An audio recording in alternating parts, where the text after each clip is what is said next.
Yep.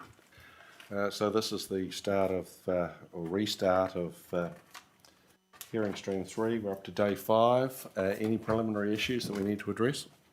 Team? No one on. Mr. Warburton, are you out there?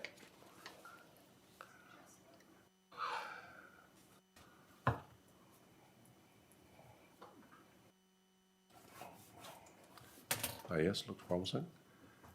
Can you hear me? We can indeed. Mr. Warburton, welcome again. Good morning.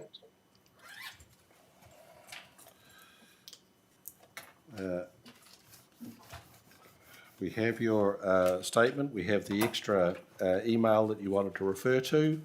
Over to you. Thank you. Council staff allocated some of Ms Smith's 124 submission points to hearing stream 1.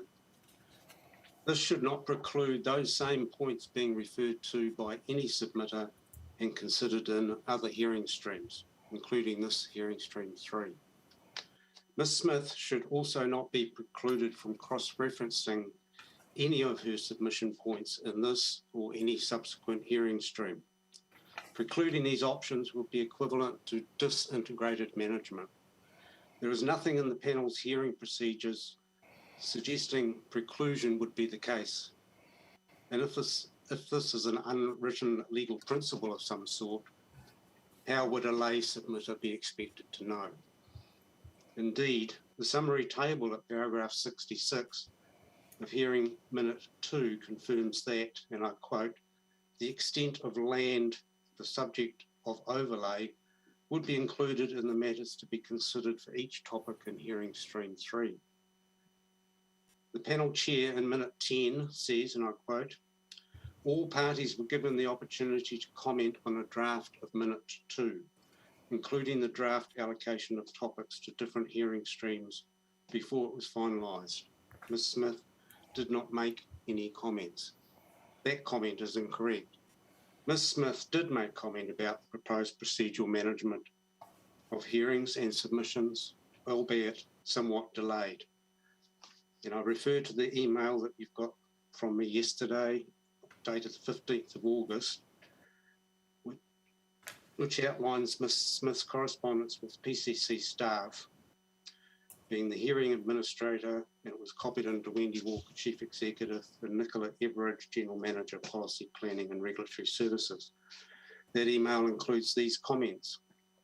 First, I do not know which of my submission points or further submission points apply to which of the deemed draft scheduled hearing topics. Point 2, accordingly, I'm unable to determine what time I require in each of the allotted hearing topics, and therefore I'm not currently able to request the time I require. And thirdly, given the above, please provide me with the hearing topic applicable to each of my 124 submission points, as far as the Council's hearing management is concerned. These comments likely resulted in the hearing procedures being amended before they were released on the 17th of August to include paragraph 26, which reads, following a request made at the 2nd August hearing procedures conference, the Council will put an annotated version of the summary of submissions with an additional column indicating the hearing stream each submission point will be heard in on the hearings website to assist submitters to plan the preparation for the hearings. Ms Smith clearly wanted forewarning of what would be considered and when. Despite the panel's assurances on page 26 of minute 2, the annotated version of the submission summary was not placed on the Council's website until early November, almost 3 months later. And this only occurred because in an email to Ms Everidge, I, on behalf of Ms Smith, asked what, if anything, had happened in that regard. It appears the implementing of paragraph 26 in minute 10 was overlooked by Council staff and or the panel.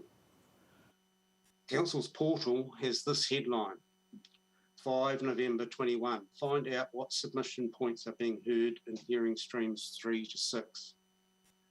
So it wasn't until the 5th of November that Ms Smith, or any other submitter for that matter, knew which of her submission points would be considered and when. This has resulted in her being significantly disadvantaged, particularly because it appears that the panel will now close off any further commentary about spatial mapping issues as they relate to topics in hearing stream 3, 4, 5 and 7. The panel will recall hearing from Jenny Blake, submitter number 17, a resident of Murphy's Road. On the 2nd of November, she commented along similar lines in respect of quarrying activities and SNAs. I contacted Ms Blake, pointing out that by early November, PCC had not updated the submitters about their allocation to the various hearing streams. In reply, she said in an email to me, "This is very much appreciated as it's incredibly difficult to understand how and when concerns about a range of multiple impacts on the Judgeford area have been arranged to be heard within the hearing streams, which have been structured for the administrative convenience of Porirua City Council." So Ms Smith has not been alone in wondering where she stands in terms of scheduling and participation. In this vein, I note Mr Ebbett's presentation for the Titahi Bay Residents Association Wednesday. He raised similar questions about PCC's approach to allocating submission points to hearing streams. He mentioned a lack of integration with the proposed natural resources plan, a mess of regulation, and the lack of delineation on the ground of the mean high water springs.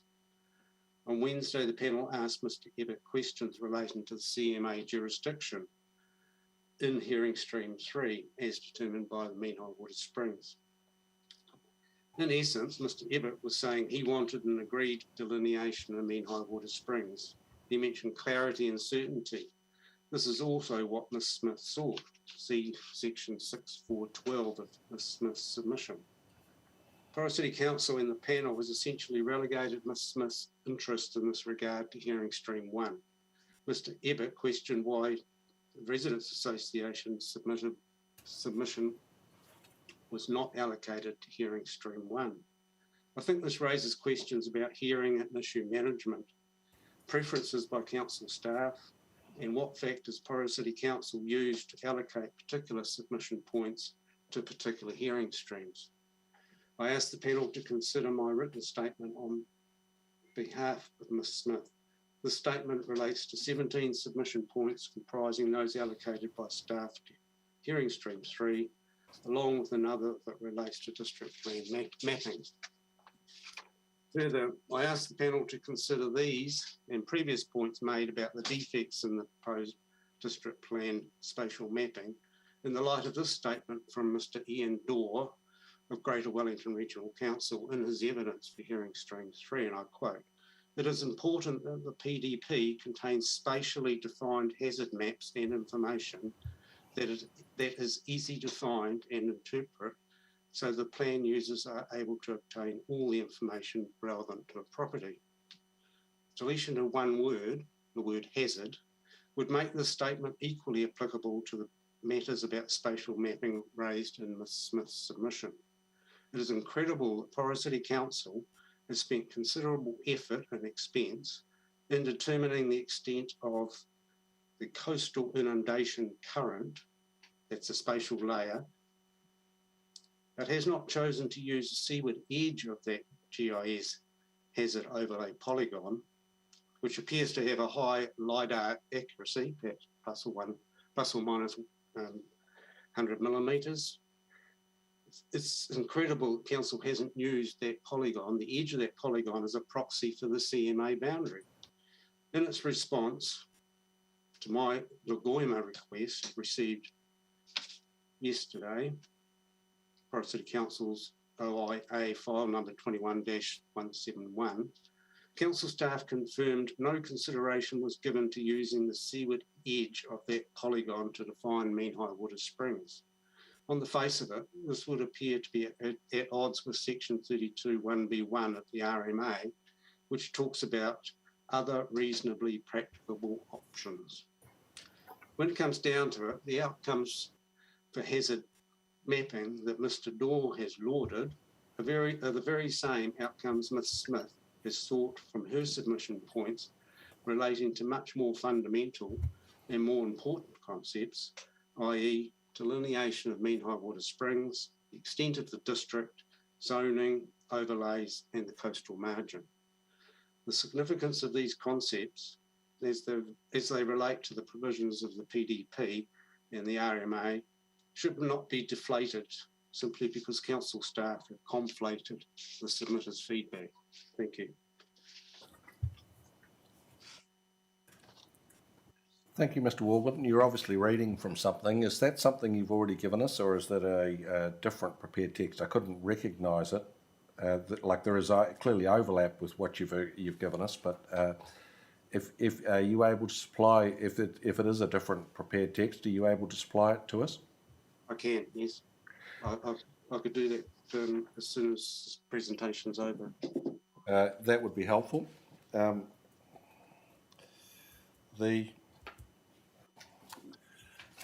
Asking you questions about your statement, Mr. Warburton. First one I wanted to talk about was proposal to Mr. McDonnell has recommended that new walking or cycling tracks be taken out of the CE rule and put into the infrastructure rule, and the question of whether as a result controls over those get lost along the way. Isn't that going to depend on what's in the infrastructure rule?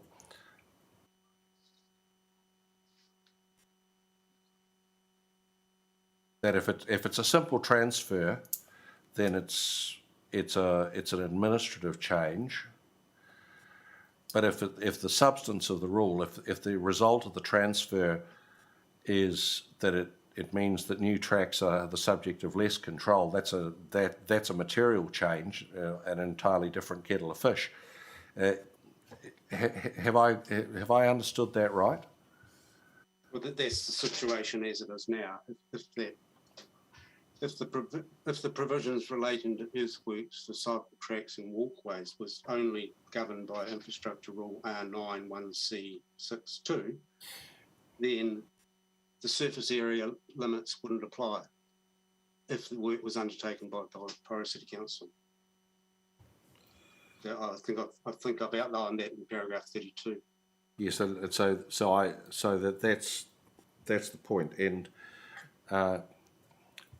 if it were transferred and the constraints were transferred with it, the constraints in the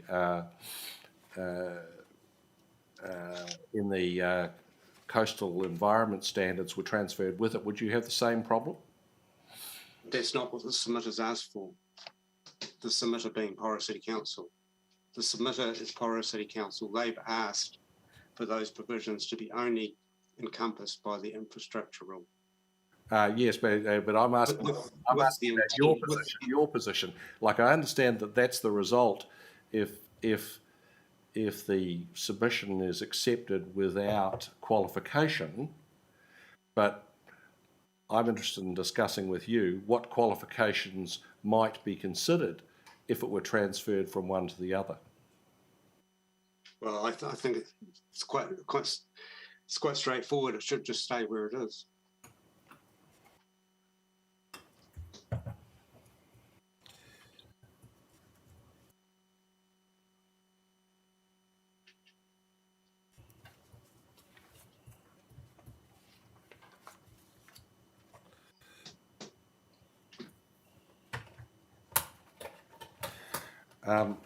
In relation to the concept of, you're quoting Ms. Smith's submission at the bottom of paragraph 50, that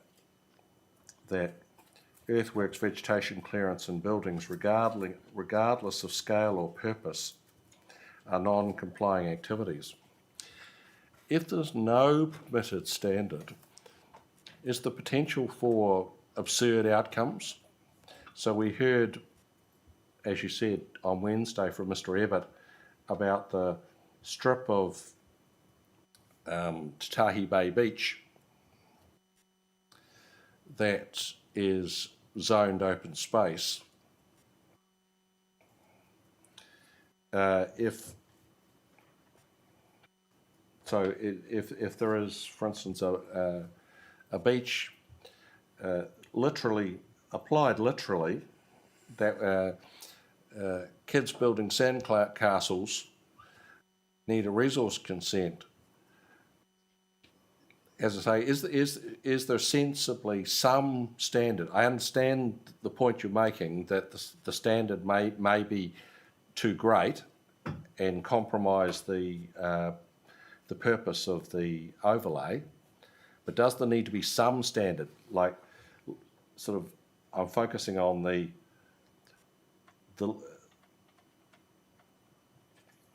regardless of scale or purpose. I do wonder about the breadth of that. Do you have a comment? Do you think there's room for some standard? Is this is there a need to define? I'll just refer to paragraphs 39 and 40. Fundamental premise there is that policy 13.1a of the New Zealand Coastal Policy Statement is to preserve natural character. Policy 15.1a talks about avoiding adverse effects. So the policy presumption is that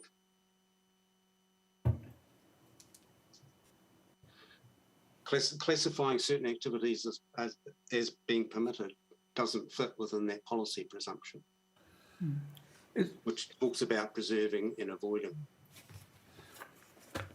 Mr. Warburton, Commissioner St Clair here. Is there anything within those policies that separates?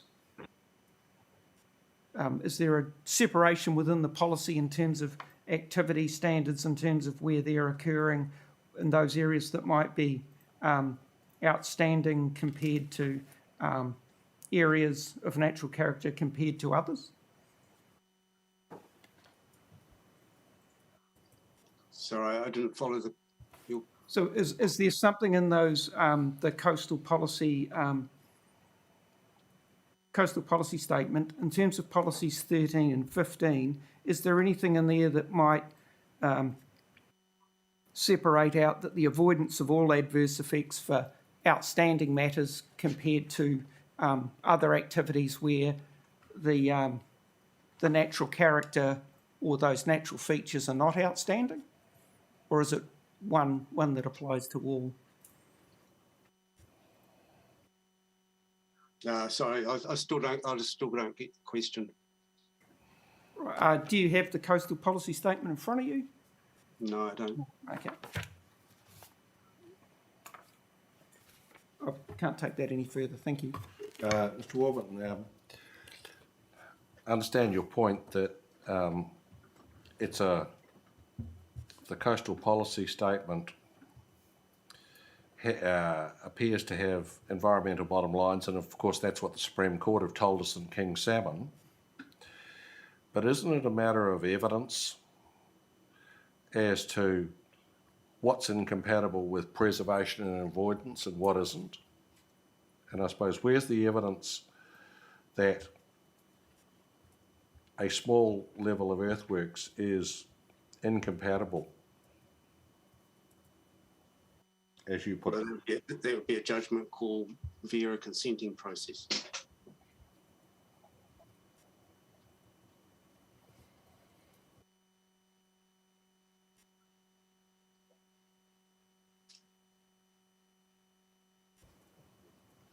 I'll just get back to my point before. The policy presumption in the New Zealand Coastal Policy Statement is preservation and avoidance. In these circumstances, we've got areas of high natural character and they're also located within outstanding landscape. You've got two policies kicking in. One says preservation, the other says avoidance. But as the It's a pretty strong message, I think. But as the Supreme Court decision in fact discussed in King Salmon, they actually addressed the concern expressed by the minority member of the court, Justice William Young, that it would preclude everything, and said no, it wouldn't, because there will be things that don't have adverse effects, normal farming activities, and do preserve natural character.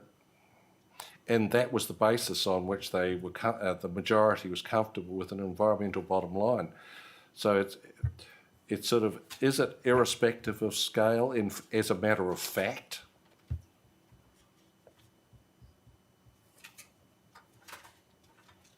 I understand your point about the policy presumption, but in applying that policy, we've got to decide, well, is there evidence that a small scale operation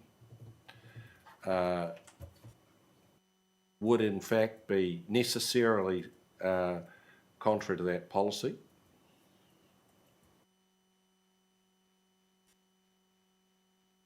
Or if you think that that is the position on the basis, then we'll leave it there. But as I just wanted to give you the opportunity to respond, because as I say, that's my reading of what King Salmon tells us. So what's your understanding of what the permitted activity rules allow? Well, I think it's 50 square metres of earthworks, and I could understand if you were telling me that's too much and it should be 25, and then I'd be asking you what's the basis for 25 as opposed to 50. But for it to be nil,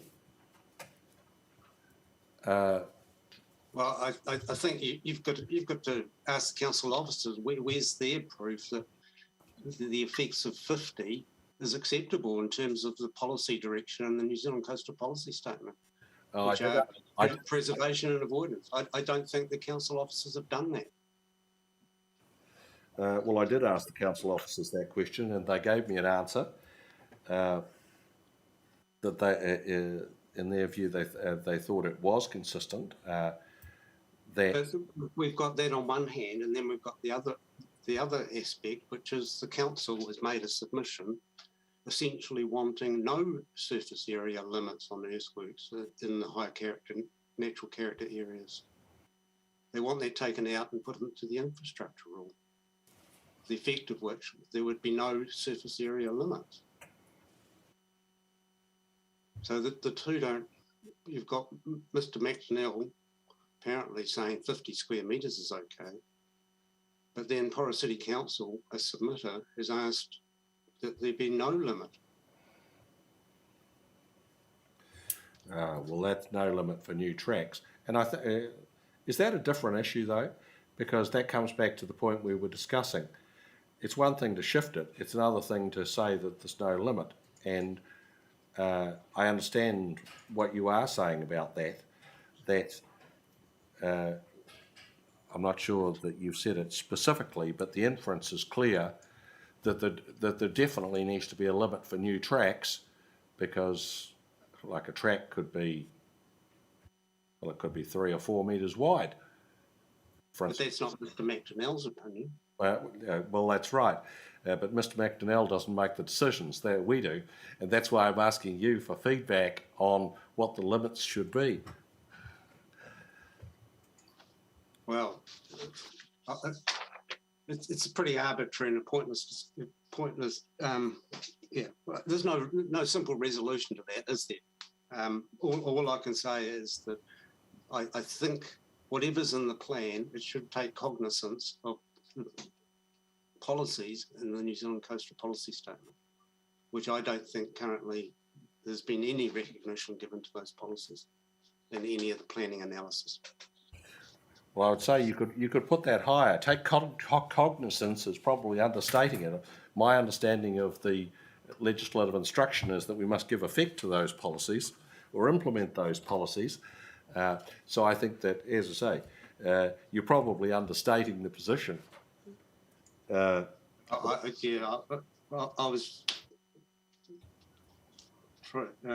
yeah, fair enough.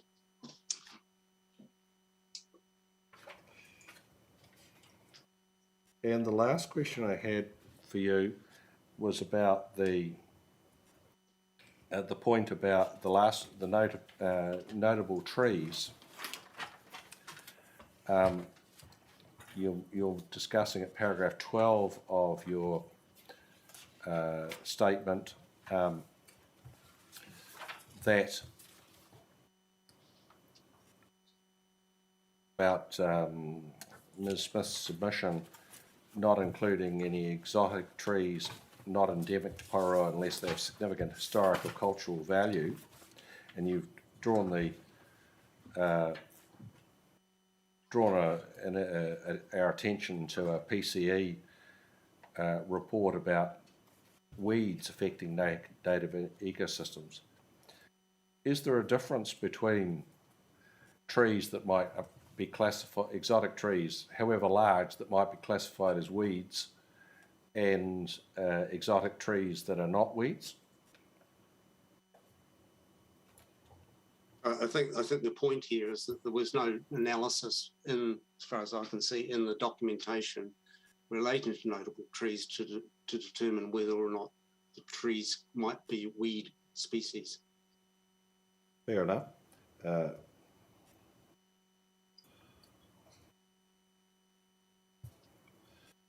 Commissioner Sinclair, do you have any questions for Mr. Warburton? No, nothing further from me. Thank you. Commissioner Williams? Mr. Warburton, Commissioner Williams, in the nature of and looking at the notable trees, can you give us any examples of where there are trees on the schedule that might potentially be weed problems?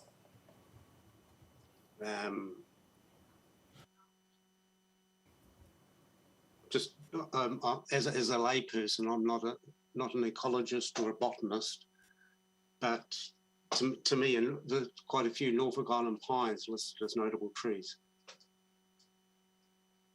and pines are known to be one of those weedy species.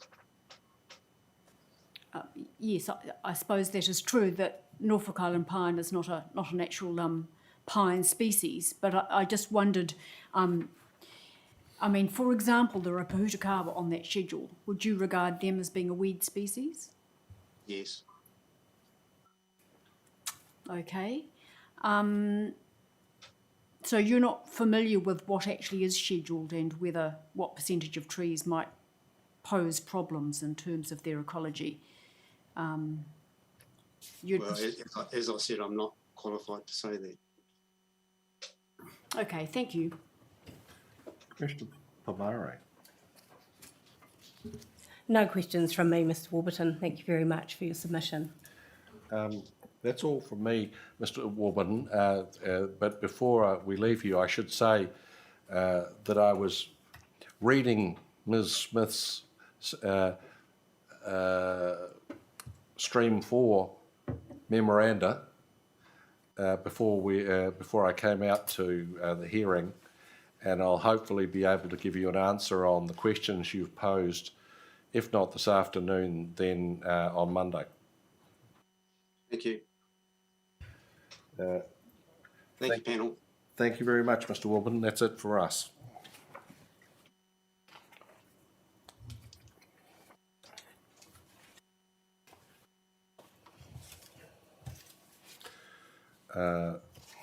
Next one, 11 o'clock.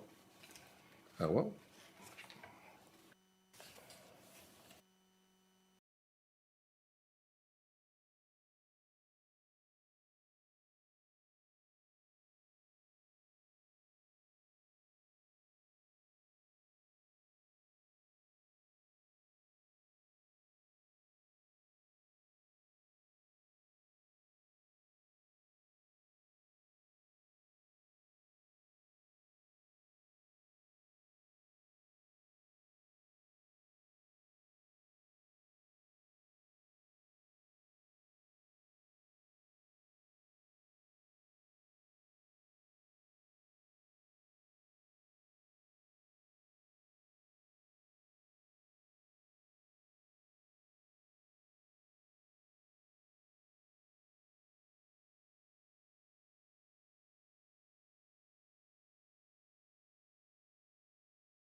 Resume the hearing. Can you get Ms Matthews on the line?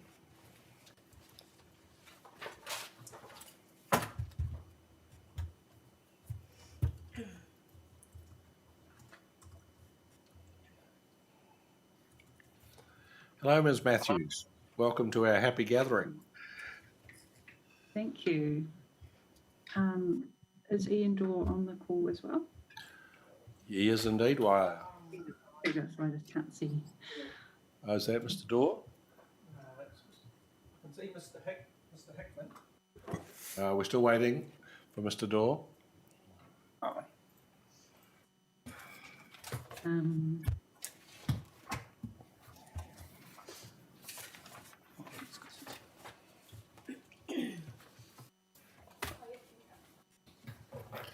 Yep, success.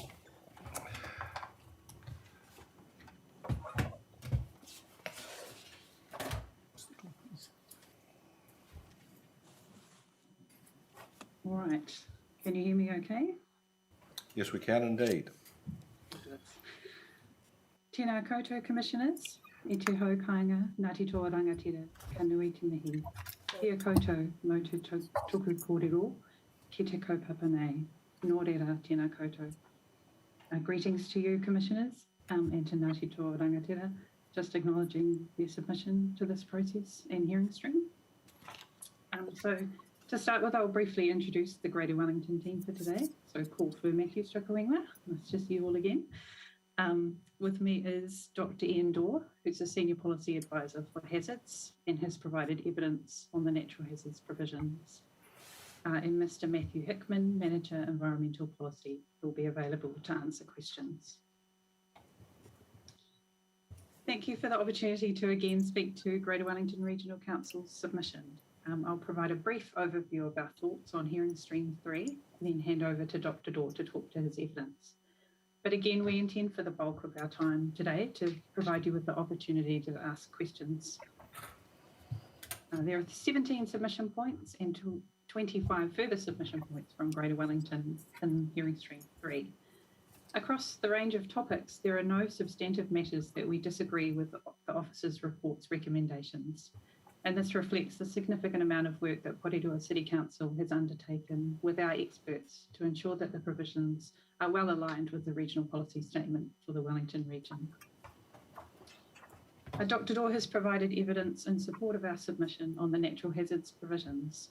We're seeking that the natural hazards provisions retain the all hazards risk-based approach to natural hazards, which gives effect to policy 29 of the regional policy statement. Dr. Dorr will now speak to his evidence in relation to this matter.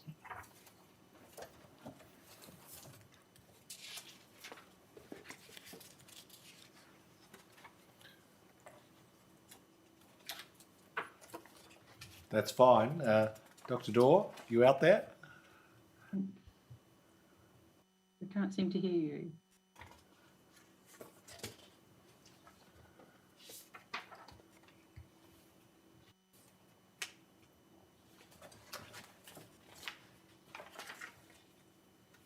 Hear me now?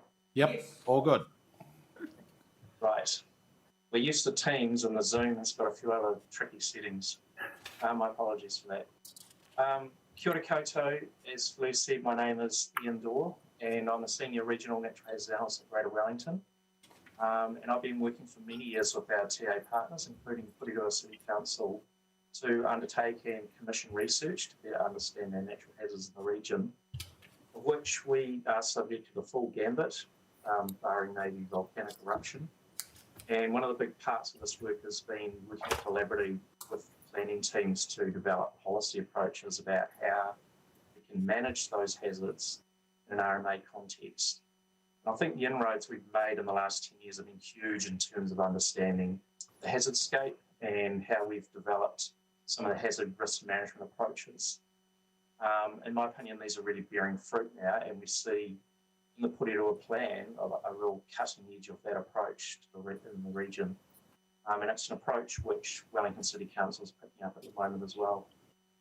So this work that Porirua has included in the plan around hazard management incorporates a great deal of the best practice hazard management that's been promoted by statutory instruments like the New Zealand Coastal Policy Statement or the Regional Policy Statement. And there's a range of non-statutory guidance as well, like the flood hazard guidance, fault avoidance zone guidance, coastal hazards and climate change. A lot of these have been variously published by NFE and developed in conjunction with ground research institutes like GNS Science or NIWA, or hazard management consultants like Thompson and Taylor. And I've had the privilege of being involved in a number of those working groups developing some of that guidance. So my evidence, which would have read, really is focused around requests to removal for the removal of those flood hazard overlays from the plan and other changes that allow a more permissive approach to development in those areas. Essentially, Greater Wellington supports the natural hazard provisions in the plan, and we seek to retain all the supporting hazard overlays that support those provisions in the plan, so they're there in one place, and so they enable plan users to have an understanding of the risks that face property or development. And in my opinion, that creates certainty for users, and it has been robustly developed, that science underpinning that, and also the consultation with communities has created certainty. If you go through that publicly notified process, then there are no surprises for people when they come to apply for a consent or undertake development that there is a hazard overlay on their plan. I think in this way it gives effect to the RPS and requiring high hazard areas to be identified and provisions to be incorporated in the plan to avoid inappropriate development in those areas. It also fulfills the core aims of the Regional Hazard Management Strategy, which was developed about 3 or 4 years ago in conjunction with all the TAs. And a big part of that strategy was A, undertaking collaborative research, B, communicating that with communities and having robust community consultation processes, and C, having good planning, consistent planning across the region. That hazard strategy carries a little bit of weight because it did go through an LGA process. It was publicly notified and we did field submissions on that. It was widely consulted and all the participating councils signed up to that in council. So it was more than just an officer-led report. It was quite a lot of work that went into developing that. I guess finally there were a few submissions seeking to replace words like avoid with mitigated or similarly worded phrases. And again, we would discourage using words like discourage and avoiding development in hazard-prone areas. I find has led to situations where decision has been less than perfect because everything's open to a bit of interpretation. I think the risk-based framework incorporates an avoid option for good reason, and that there may be types of development that are intolerable. So that is an important part of the hazard risk management framework. I guess that's about all I would say, apart from the fact that I support, on behalf of Greater Wellington, support the approaches that are incorporated in the plan, and we would seek to retain those flood hazard overlays as part of the broader approach to all hazards that Porirua has included in the plan. And I'm happy to take questions. Thank you, Dr. Dorr. I have 2 questions in my mind. The first, you may wish to defer to your colleagues. I'm happy if because it's at the boundary of a technical hazard management and planning. We heard an argument from Council for Kaingaora that identification of a hazard doesn't necessarily require that its spatial ambit be mapped. What's your view? I think spatially mapping hazards is a core part of identifying where the hazard is. I mean, you can speak in general terms about, for example, tsunami hazard or fault rupture hazard, but unless you know where that might occur, and the only way you do that is by spatially mapping it, It's always going to be open to haggling over, interpretation. People say, well, there's a set of provisions which you have to avoid certain areas, or you have to modify the type of development you can do in there. If you don't know exactly where that applies, it's going to be open to argument every single time, and that can lead to perverse planning outcomes. So I think it does need to be spatially defined. That's a core principle of hazard risk management and hazard identification. And in the case of the specific example Kaingora gave us was a rule that says refers to the 1 in 100 AEP flood event. To what extent is that objectively verifiable or not? How much wriggle room is there, to put it another way?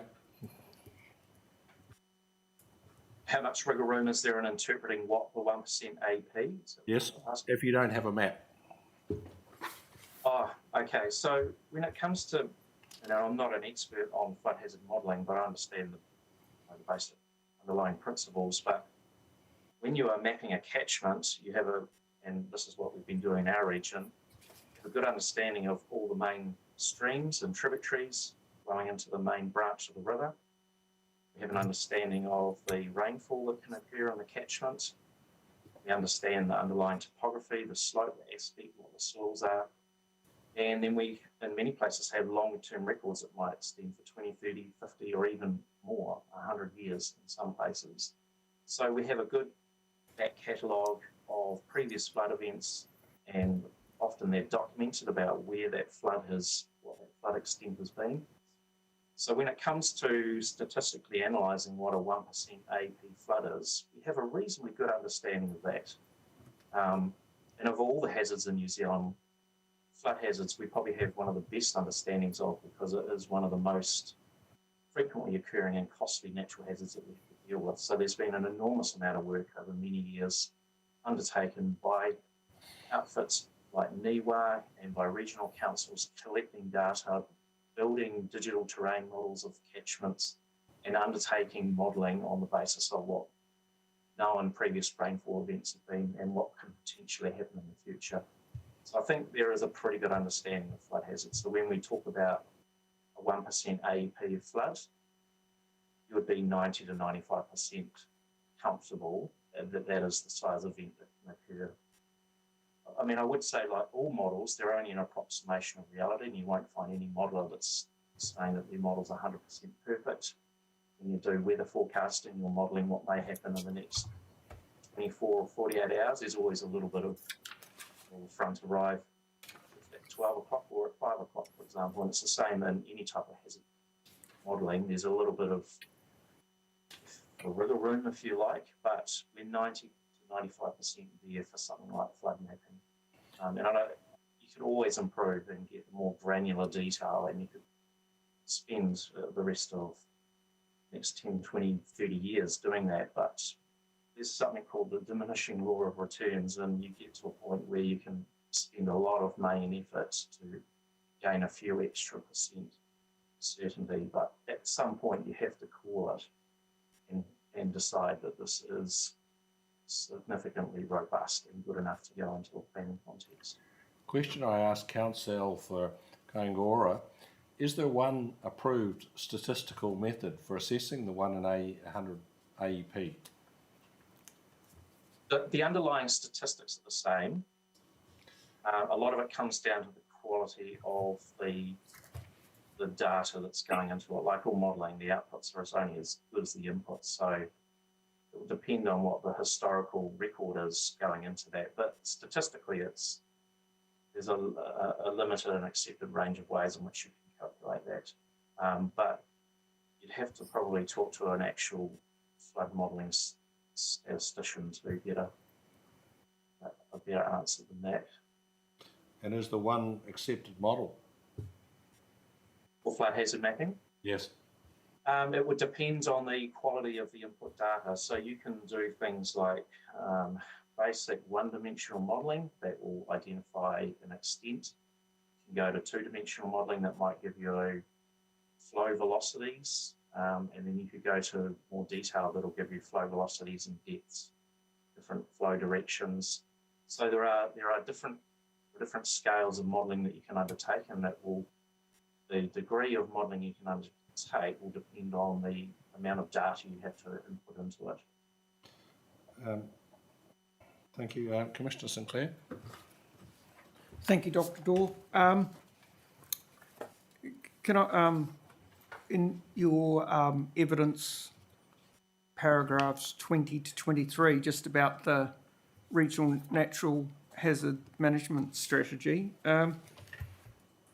we've had some presentations that the approach that was within the Porirua plan doesn't follow that strategy. In terms of your knowledge of the plan, what was done and how it relates to that strategy, what's your view? I mean, my view is that the strategy provides a framework for councils to work together in the region, planners and hazard analysts and related areas to undertake research on hazards, to provide educational opportunities for the community, and to have a consistent planning approach across the region. So it's not a directive policy that says that we're all going to do A, B and C in terms of, for example, a planning provision approach, but rather it's more around developing those approaches together. So a couple of projects that have been undertaken under that was a regional coastal vulnerability assessment, which is kicked off into development of a broader climate change risk assessment for the region. And the work that's been coming out of that has been supporting approaches. For example, Kapiti Coast are undertaking a big program at the moment called Takatai Kapiti, in which they are consulting with their community over how they're going to manage coastal hazards and climate change through a participatory council community process. And that some of the underlying work supporting that approach was done through the hazard strategy and through development of that coastal vulnerability assessment. So I would say that it provides a framework to enable these type of provisions to be developed and incorporated in plans rather than prescriptively saying what has to be incorporated in plans. Does that kind of answer your question? Yep, no, that's fine. Thank you. Turning to over the page, you refer to the planning for developments on land on or close to active faults, Ministry for the Environment 2000. Oh, yes. Can you describe that document, whatever, for us and how it fits into the planning process? Sure. I guess by way of a bit of background, there's been a lot of research over years to try and understand our seismic hazards. They're kind of a slightly cryptic hazard to understand and detect in the environment, particularly because a lot of it is underground geology that we're trying to understand. So when we're trying, as a basis where we begin is by identifying a fault, because that fault rupture will generate ground shaking, potentially rockfall, landslips, liquefaction. There's a lot of associated hazards with that. So the starting point is understanding where the fault is, how often it can rupture, what type of rupture characteristics it has, and from there, and go on to perhaps identify an area around that immediately, which may be unsafe for buildings to be built right on top of. So, I mean, historically, we've talked about fault lines, and I mean, if you're going to topographically represent them, that's the easiest way to do that as a line on the map. But over time, we've understood that when a fault ruptures, it might actually rupture over quite a wide area and create quite a zone of deformation on the land surface. So there may be different ways in which faults present themselves on the surface. So the fault avoidance guidelines, the point of those is to understand what the fault is, how often it ruptures. Some of them might go once every 10 or 15,000 years and might be considered a lower hazard. Others might rupture every 1,000 years. For example, the Wellington fault is in that category, a very, it's got a recurrence interval that's quite short compared to other faults that might go like some of the Canterbury ones once every 10,000 years. Some of those faults will have quite a vertical uplift component, and they'll have a clearly defined rupture surface on the ground. So it might be a vertical scarp that lifts up. Others may have a broad zone of deformation. So the guidelines have a principle of identifying what that characteristic is and what level of certainty we have about that, because a lot of the way in which we identify a fault is from visual surface observations. And there are some areas where you can go, yes, we can see absolutely clearly that the fault is within this area, it's well defined, and we can put a pretty good robust setback around it, and the fault hazard guidelines talk about 20 metres for those areas. In an area where a fault deformation zone is more distributed, might be a 50 or 100 metres across. So that zone gets identified, and then you add another buffer onto that for a bit of uncertainty factor. And then there are other areas where, for example, the fault might run underneath a river or a harbour, for example, Porirua harbour, and we don't actually know exactly where the fault is. We can see where it goes in, we can see where it comes out the other side, but it's a wee bit of a pick and a poke on where it runs through the middle, and so there's uncertainty that we apply to that, and so there might be an uncertain band in which that fault can occur, and then additionally there might be another 20 metres on top of that. So it's a wee bit complicated. So you've got two factors: one, the type of fault rupture mechanism, and secondly, the degree of certainty that you have about where that is. So, Dr. Dorp, my questions, rephrase it in that it's a 2003, it's guidelines. Yeah. Who else is using it? It just seems that it's a long time ago for a document to be prepared. How much reliance is put on it? How have other councils, and including the regional council, use that? Yeah. Do you what weight? What reliance do you place on it technically, rather than a planning or statutory weight? Okay, so we've undertaken fault hazard mapping for most of all the territorial authorities in the region, and all of those involve some fault avoidance zone development, and those guidelines are used every time that those fault hazard zones are developed. So, and you're saying that Greater Wellington have done that? Yes. Yep. We've done it in conjunction with Geoscience Yep. or URS or other recognised geotech consultants. So every time that we've undertaken fault hazard mapping, we've developed avoidance zones attendant to those fault areas in the region. I should point out that those guidelines are still valid. If you talk to Geoscience geo-consultants, they'll tell you that they still use them. They're still valid. But if they are going to be reviewed, there is a project to review them. I'm not sure how much change, but it is recognised that they are 2003, and there might be calls to review them. But the review is more around how you're either planning to them rather than the actual methodology of identifying faults. Can you repeat But that? at this stage, it represents. Sorry. Can you repeat that? So you said it was more about what? So the review will have a look at the way in which we can apply RMA planning practices to the fault hazard zones. But at this stage, it still represents the best understanding that we have how to use it.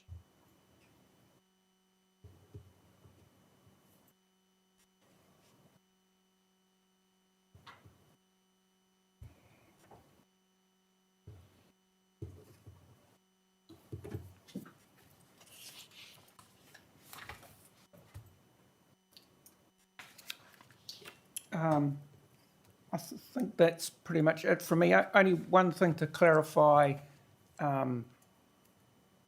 What, what was your role in the preparation of the RPS back in the day? I was Did you the write- subject. You have any- I was the you- subject leader for the hazards Right. chapter. Thank you. Commissioner Williams? Good morning, Dr. Dorr. Commissioner Williams here. We heard from a submitter on Wednesday who has a coastal property, who made the comment that the coastal erosion overlay, which is the coastal hazard current erosion overlay as it's labelled, she felt should read potential erosion in current circumstances. Do you have any comment on that?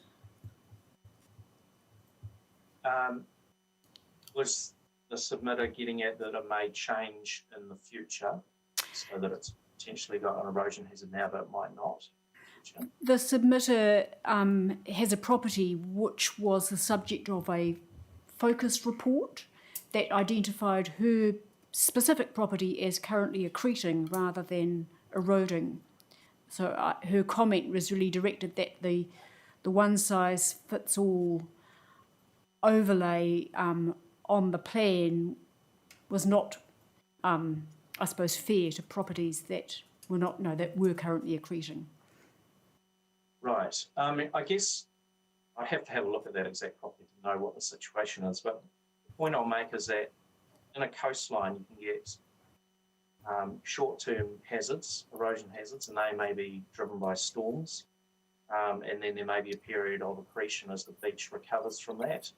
So in any given year, you might get a storm event, you get some coastal erosion, and then there's a period of acquiescence in the beach, and that restabilizes. So you get these short-term fluctuations that happen from season to season. In the longer term, maybe a longer-term process of erosion occurring, for example, due to sea level rise or a sediment deficiency coming into that shoreline. So there may be longer-term processes which are happening far more incrementally and are not as obvious as a short-term erosion or accretion trend. So that can be a difference in the way that you interpret whether a beach is accreting or eroding. As I say, I'd have to look at that exactly to know where that probably was and what the situation might be. But I will say that sea level rise is a game changer, and there are many beaches which might just be holding their own now, might just be stable, but in light of the fact that we are subsiding tectonically, and we've got sea level rise, which together creates a relative sea level rise that's double the national average at the moment, there might be areas that are considered that they will move into an erosional trend next years. Oh, thank you. Can you just define, what's short-term versus long-term? What sort of time periods would you be? So a short-term might be a period of months, a year. Medium-term might be in that sort of 1 to 5 10-year period, and then longer-term would be sort of over 10 years. Can you repeat that? So was that medium is 5, 10 is, long-term is 10 plus? Yeah.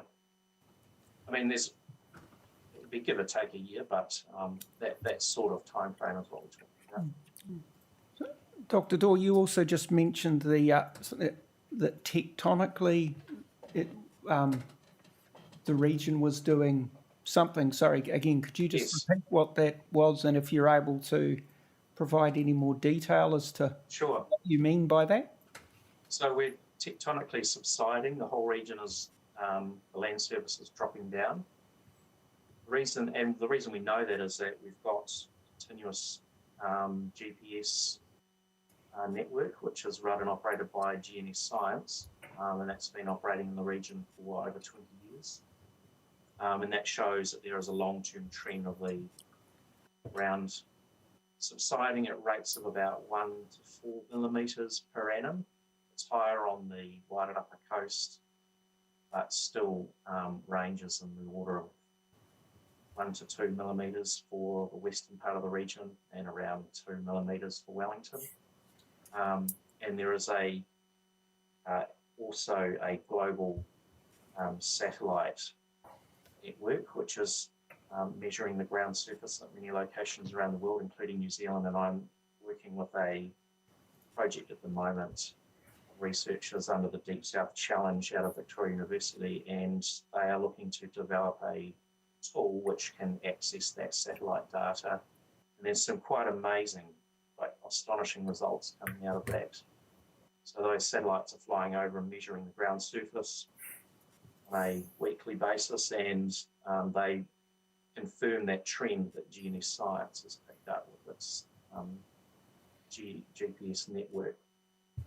The reason that's happening is that tectonically we sit on the Australian plate in this region, and coming in from the Wairarapa coast, we have the Pacific plate, which is diving underneath the Australian plate. And there is a point, and it's roughly under Wellington, where those plates are locked up. But there's still a great deal of movement tectonically happening on that major fault boundary. And it's about 30 to 40 millimetres per annum that those plates are moving at. But because part of it is locked up, it's actually dragging down the Australian plate that we sit on. So it's pulling the whole region down at rates roughly similar to what sea level is rising. So we've got a bit of a double whammy happening in the region at the moment. Thank you. Commissioner Williams, any No, more? that's all. Commissioner Morrow? Kia ora, Dr. Dorr.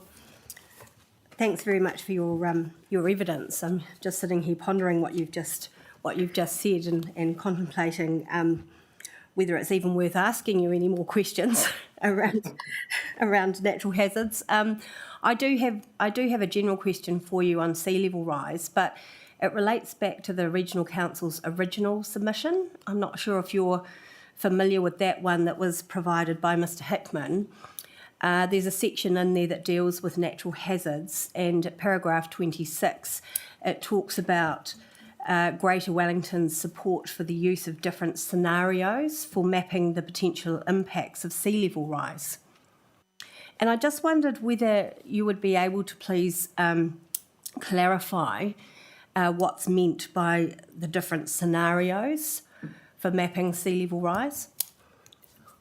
Yes, so that probably relates to the IPCC, the Intergovernmental Panel on Climate Change scenarios. Right. So they have a number of scenarios in their reporting they're called RCPs, Representative Concentration Pathways, that stands for, and that talks about the amount of greenhouse gas emissions that could potentially be popped into the atmosphere by human activities. And there's one in there which is like a business as usual scenario, and that's got an RCP of 8.5.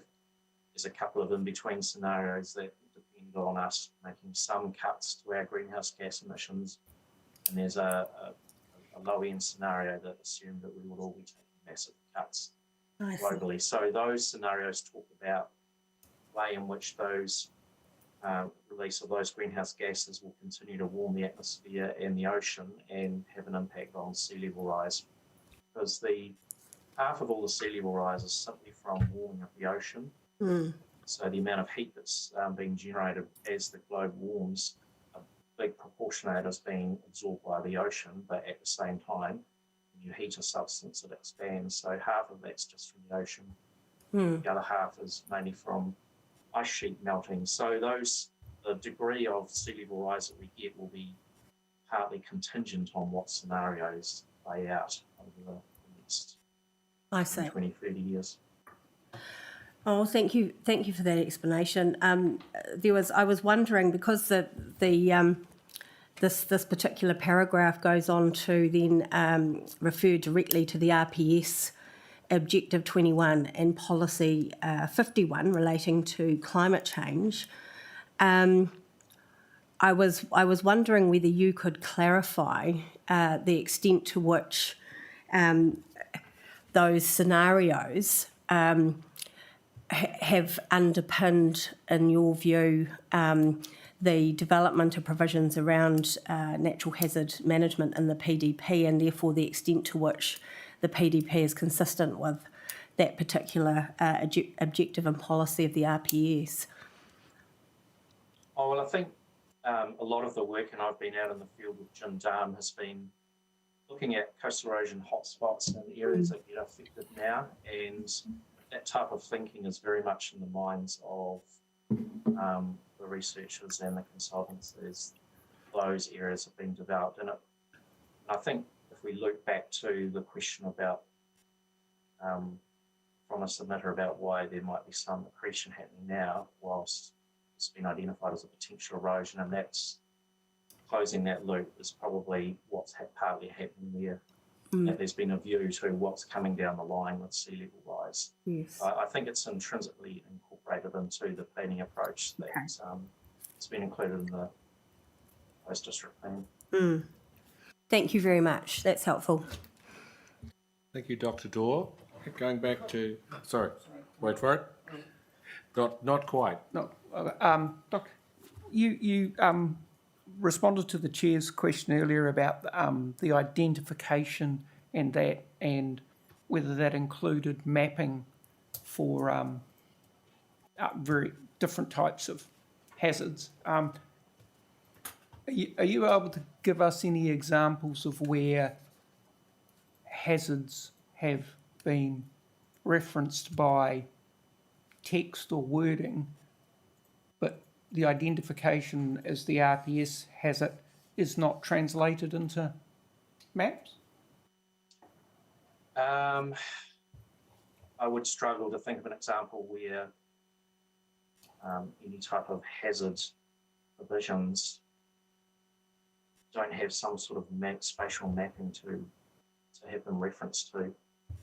The normal practice is you identify your hazard and your risk, and you map that, and then you have attendant provisions in a plan so that people can refer to what those provisions apply to.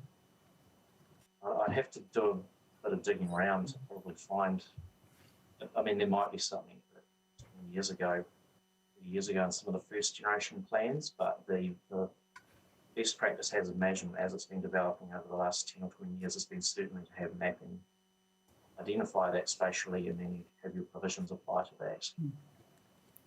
When you say best practice, is that identified in any document, guideline? Yes, so I've got a list in my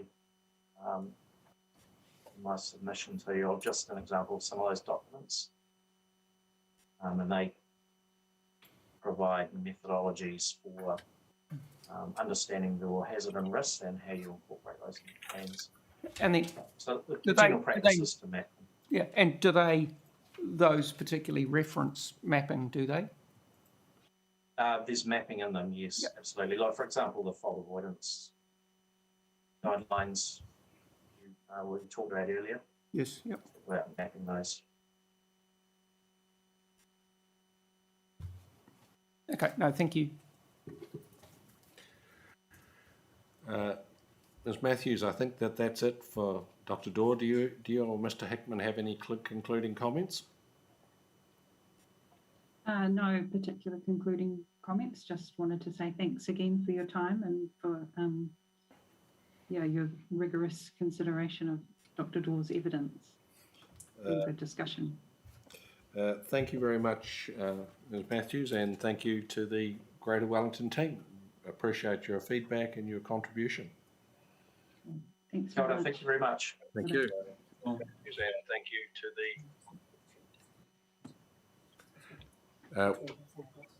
Can we just take a 5-minute break?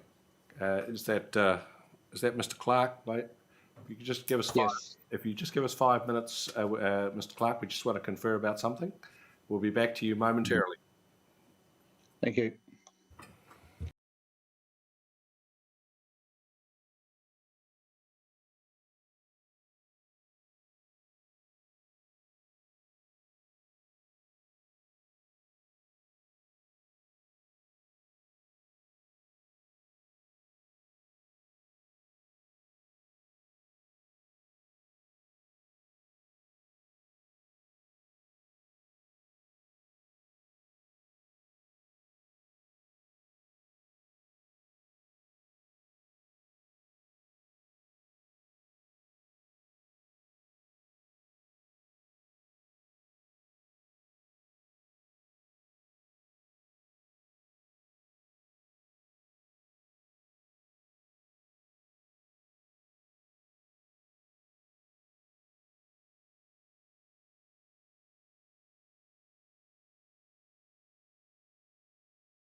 Clark, thanks for accommodating us. We just, one of those things where we just had something wanted to talk about, write it down before we all forgot it. No problem. Thank you for your submission. And so the question is, the floor is yours. What would you like to tell us? Oh, thank you very much. Good morning, everyone. So if I can just do a quick précis. So I'm Tom Clark, and my wife Claire's sitting here beside me. Hello, Mrs. Together Clark. we own 24 Wanaki Street. We purchased the property as part of a retirement package for ourselves and to preserve the character of the property from developers who were at that time seeking to clear foul the property and put 8 units. So this is a classic NIMBY response, not my backyard, thank you. The property has a tired dwelling, I'll be polite about it. At the back of the property, it's over a quarter acre. Current market valuation's around $800,000. A draft plan identified a group of 8 nikau's and 1 puri tree, which would be, if approved, subject to the high level of protection in the draft plan. These trees are not a natural event. They were planted by the previous owner, Alpha Mabel, back in the 50s, I believe. The nikau's themselves are quite common in Te Rai Bay. It's hard not to see them.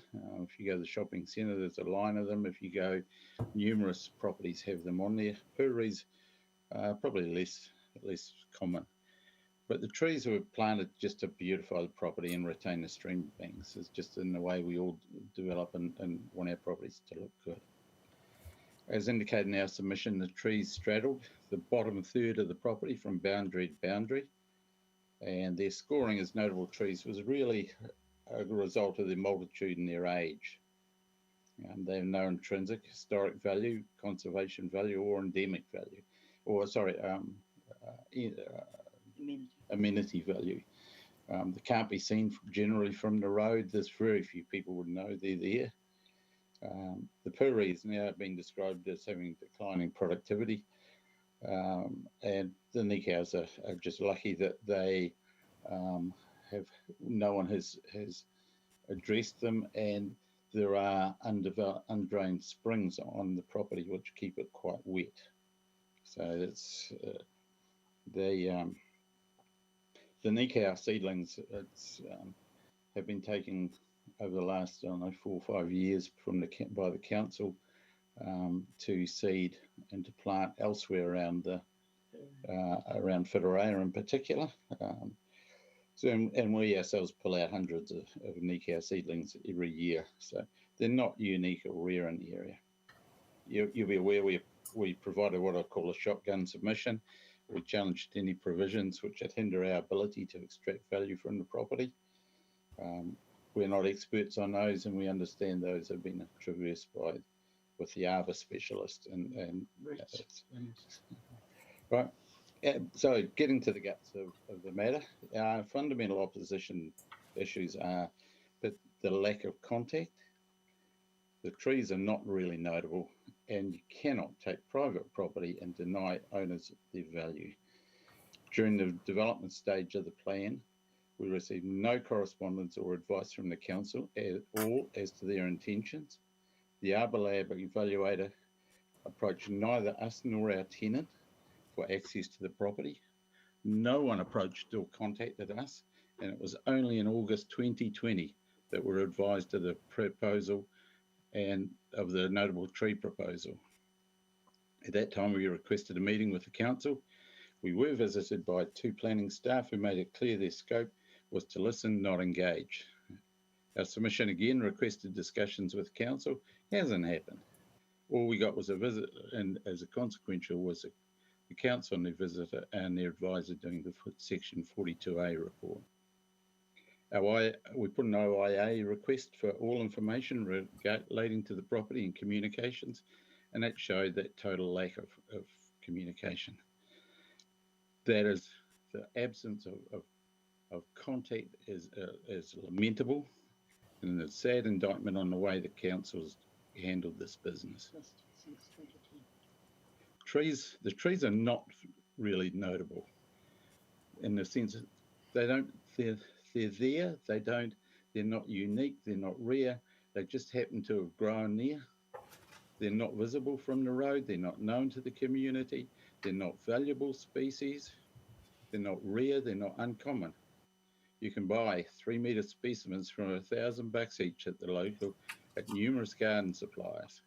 If the council wanted to buy to create a grove of Nikas, $10,000, they can go and plant their own, and not hard. But the biggest issue for us is the impact on our rights. The trees straddle the bottom third of the property from boundary to boundary and prevent any vehicular access to the remainder of the property, and if declared notable trees, would prevent us as owners from exercising our rights to develop and realise the value. Council assessed the proposal as having no conflict, and I beg to differ. It's not acceptable under any circumstances that the council has the right to seize private property and for public good in this way, and in doing so implies a private cost, an excessive cost on me as a landowner. I have no problem if the landowner consents. That's not the case here. This is a simple land grab. The Public Works Act requires market compensation to be paid when private property is taken for public good. That's fair and equitable, one to which we would have been amenable if the council had chosen to recognise the severity of the impact. However, they have simply chosen not to recognise it. At the moment, property should be worth around 800. If we have not addressed the trees, we'll be looking at writing off something like $500,000 to $600,000. The panel earlier asked about how financial consideration should be taken into consideration. It was a question that came up to the council, I think. And the council replied, the STEM methodology does not allow for it. It only takes an evaluation of the tree. So had the council, and that's quite correct. Had the council recognised the financial impact and the conflicts and the problems created, then and met with us to discuss a resolution, then we might not be here today. And that's one of the causes, as I go back, that's the problem with not having the contact. The biggest problem we do have is the attempt to take our future away from us.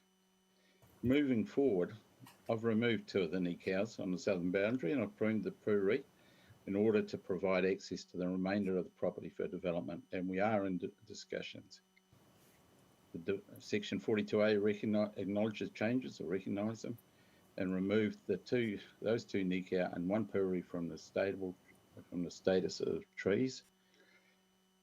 The report also proposes to remove further 2 Nika from notable status, as they constitute a risk to flood problems. So that leaves us with 4 Nikas with a replacement value of about $4,000 as notable trees. I submit there are no notable trees in here. 4 Nikas do not make a grove. They are not in any way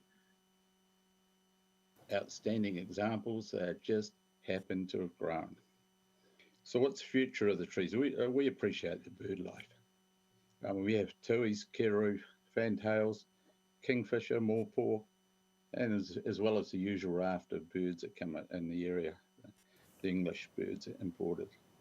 But I will not be precluded from being able to use my assets to provide for our retirement. And we request the council again to come and discuss the settlement if they value the biodiversity. Our binding message to the council and panel is that you cannot take private assets for dubious public good without compensation or consent. Simply not acceptable. Not something I'm going to permit.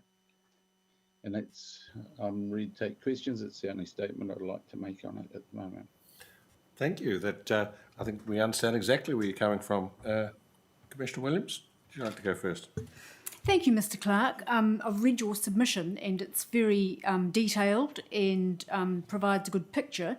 Can I just clarify with you, you say at paragraph 34 that to your knowledge, Arborlab did not actually access your property or enter the property to assess the trees. Is that correct? It appears to be correct. That we know that they certainly did not contact us. We got an OIA and asking for all communication in respect to the property, and there was nothing in there that indicated Arborlab had come to see either us or our tenants at that, in respect to evaluating it. Thank you. And I'd just like to go to your description in paragraph 15, and perhaps you could just talk us through a bit, which is really about the location of the Nikau and then the impact that they have on flooding, not only on your property, but sort of in the vicinity of your property. I mean, I understand you've told us it's been acknowledged that 2 of those may have to be removed to allow for sort of water to pass through. But perhaps you could just paint us a bit of a picture about what actually happens. And you probably have it very clear in your mind after the last couple of days, what happens when there's a lot of water around. So, at the bottom of the property, there is an open stream. It disappears into a culvert at the end of the boundary on my property. There's a grill there. The open stream goes also through the property at number 26. The 2 of the Nikau's are right on the stream bed, right on the sides of the bed. The roots, what's happening is that the roots have been pushing out there's some concrete along the side of it, which is there to stabilise the banks. The Nikau's have been pushing that out, but have also been growing roots right across the stream bed itself and lifting the stream bed up. So what happens is it's now and growing out and confining the channel itself, so that when you have a heavy rainfall, as we have had over recent years, first of all, we end up with all of the rubbish that comes down, and one would be amazed to see what comes down, culverts and things from terms of 4x4 planks to kids' balls to pieces of vegetation.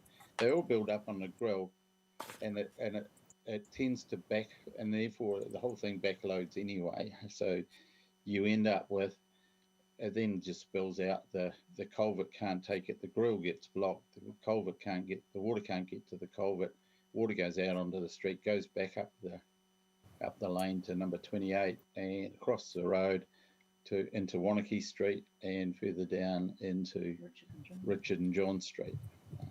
But it narrows the channel and lifted the floor in those areas. So we're starting to get a very uneven flow through there as well. So I've taken to a few of the routes just to ease the channel to make sure that we can get an even water flow through there. Will that flooding pattern impose, will that restrict your ability to get vehicle access to the 24 Wanakee Street as well? Yeah. Yes, it will, to the extent that what it will require for us is to put bridges across any driveway.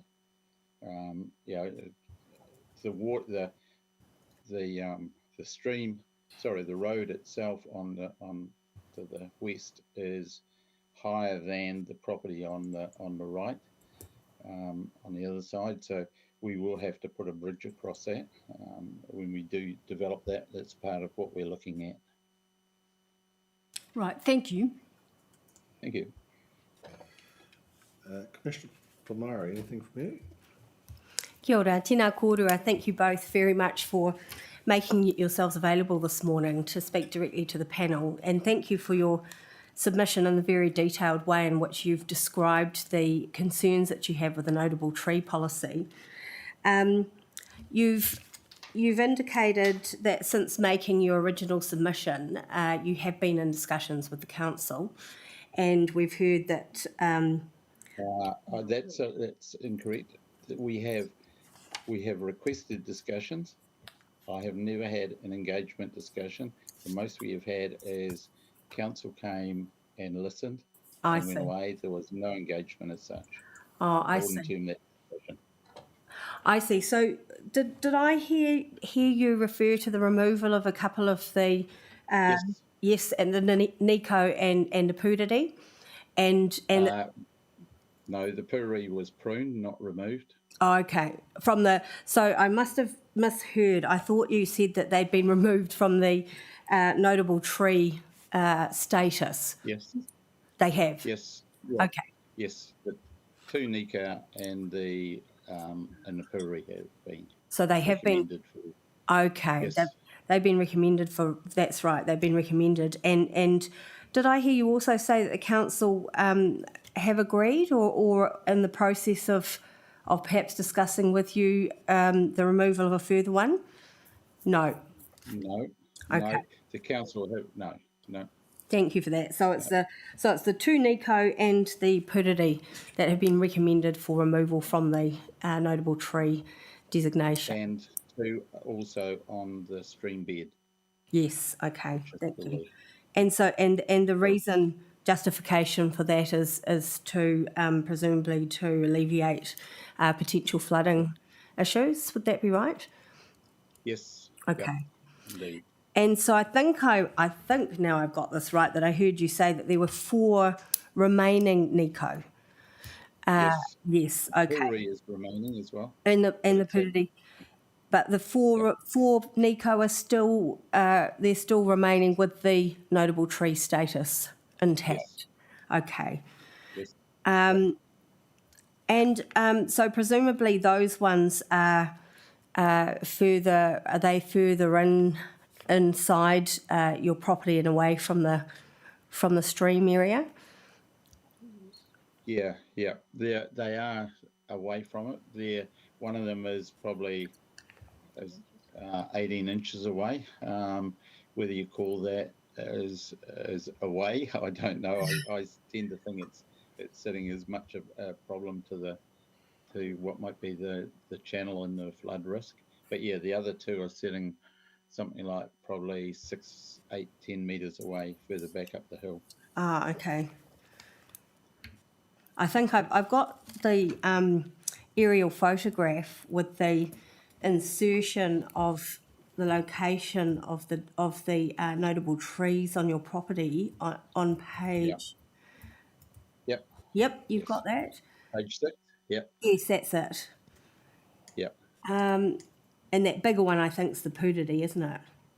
It is. Okay, and those two, the two smaller ones, sort of on the southern sort of edge of internal edge of that darker green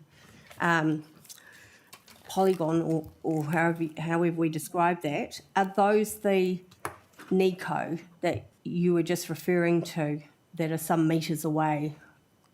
Yes. Yeah. Yeah. Yeah. Okay, Yeah. Yes. thank you. And what I've just realised, I've missed one of the Nikos, which is one that's been removed, which is the one to the bottom left. There was one about 2 meters above that, and then the two that are causing problems are the two that are right near the boundary, as you can see. Oh, yes. The lowest two to the west, or Okay. to the left of the picture. Well, that's helpful. All right. Thank you. I have no further questions for you. Commissioner Sinclair? Mrs. Clark, when you said that some of the NECALs and that have been removed, the trees that remaining, which are 4 NECAL in the Porirua, do they still impose an issue for you in terms of the development of the property? It depends on how I want to develop the property. Yeah. What I've done is I have given myself access to the top of the property, which is the main part of the property, as you can see in that diagram where the residence is located. So so I now have an access way through. Is that the best option for development of the property? I don't know. It's what I'm working through with developers. Yes, they do impact on my development options for the rest of the trees, and I can't use that bottom space. Do I want to leave them there or not? That's an option to be worked through. Sure. Okay, thank you. And my other question was, in terms of your submission, could I break it into two parts? One, you had it that there was the removal of the classification of the trees as notable trees. Yep. And Yes. so if the decision was made to remove those, do you still, and therefore there'd be no notable trees on your property, do you still want to have the other amendments that you're suggesting to the policies and rules considered? I'm happy. The short answer is, if I don't, I mean, I put those were there as a shotgun to try and first strategy is remove the trees. Second strategy, if not, can I limit my damage and how I can work it? So you can assume that if the trees come off, I don't have as much interest in the rest of it and the rule amendments. Okay, no, thank you. That's helpful. Mr. Clark, just one point of clarification. I'm looking at the same aerial. It looks to me like two of the trees that you've shown are beyond the legal boundary. I'm assuming the lines you've drawn are the extent of your section. Is that right? So it appears that way, that they are. The problem is that the boundaries down there are very poorly drawn. There's a lot of problem. There are no survey pegs. This is an old suburb, and no one is too sure quite where the lines are. The council asserted they were all on my property. So, yeah, I take that with a grain of salt as to where those are. We need to get it resurveyed to know exactly where they are and who has ownership of the council one. Yes, I'm familiar with that problem. I own a property in Karori, and the only thing I know for sure is that none of the fences are on the boundary. Yeah, well, that's exactly the problem around here. We all know that. Okay, it hasn't been certain way back. Okay, Mr. Clark, heard and understood. Any other questions? Thank you very much to you both, both to you, Mr. Clark, and to the guiding presence immediately behind you. Thank you.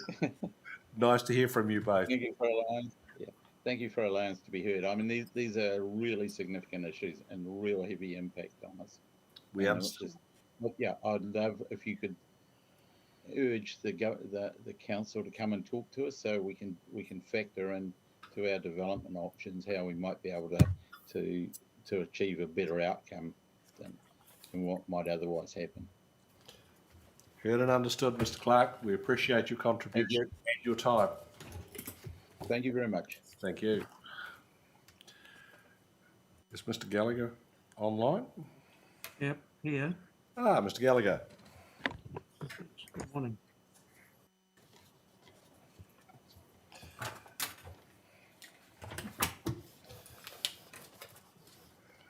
So we can hear you loud and clear, so it's over to you. Tell us what you would like us to know. Well, I'm calling in about the notable trees. Yep. I've got a couple of trees that are being subject to this law, if you like, that's proposed. And what I'd like is for that law to be removed or not implemented, or it's possible that some people out there may actually be happy with it. So if I can be excused from it, that would be enough.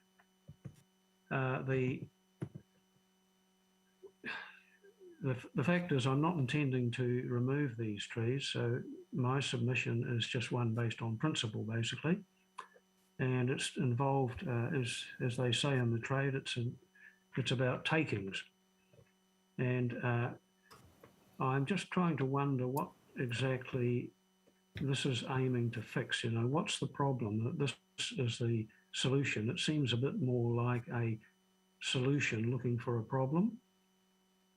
In certain cases, I understand that if you have a motorway, for instance, that you can lose your house over that, and that's not unreasonable according to the Public Works Act. You know, this can benefit thousands of people. But the usual rule is that whatever's done should be for a valid public purpose, and the losers should be appropriately compensated.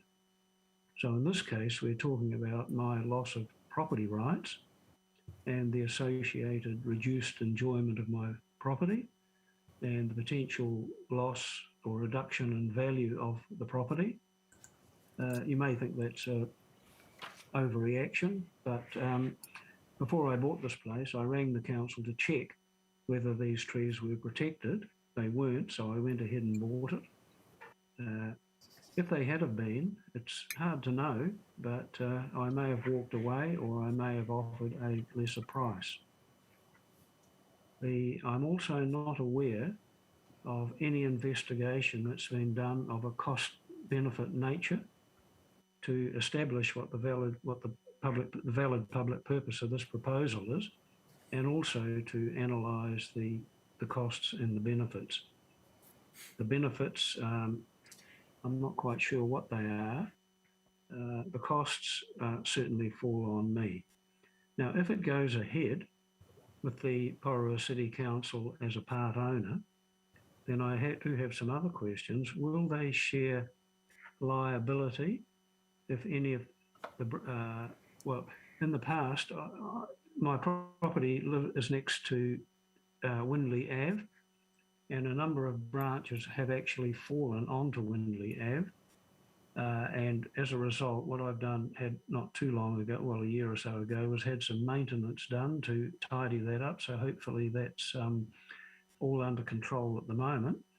But if they were to fall and injure somebody or damage a car, is the council as a part owner liable as well? Will they share in the liability? And what about any maintenance work? We all know with governments that bureaucratic delays can create problems, not only in delaying any work that might need to be done, but also in maybe as a part owner, they presumably have the ability to reject. And the other thing, of course, is that if you like, the law of unintended consequences, it could have a potential chilling effect on future decisions by homeowners not to allow trees to grow too tall. If this is the aim, is to have tall trees, I know that if it's probably unlikely at my age now that I would buy another property, but I would definitely not buy one that had trees over 20 metres tall. So just to summarise that, it's really a principled objection based on the abrogation of my property rights and the potential problem that is the council going to share in the costs and any liabilities, or is it simply a matter of takings where I suffer all the potential consequences? So fundamentally, that's my objection and my reasons for those objections. And I believe that that is not a good law, proposed law. As I said, some people may be happy with it, but I'm not. And if other people are, they can be subject to it, but I'd like to be excused from it.